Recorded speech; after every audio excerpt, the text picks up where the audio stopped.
So yun guys, dahil nakabinta tayo kahapon ng kalakal, binili namin ng pata. So ayan, kin-recipe pata ko na siya.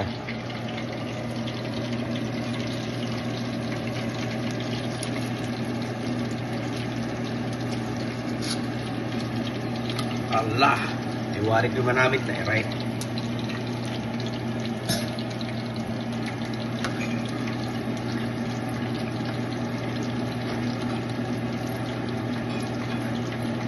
Wari ko yummy na eh.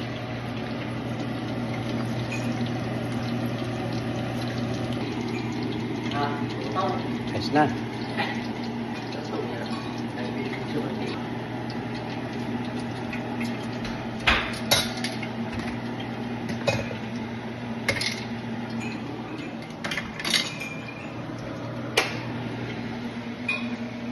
Guys, tikman na ta guys, tikman na.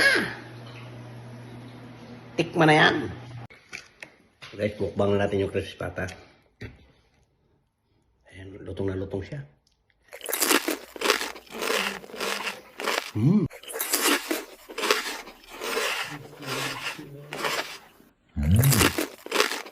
Ayos.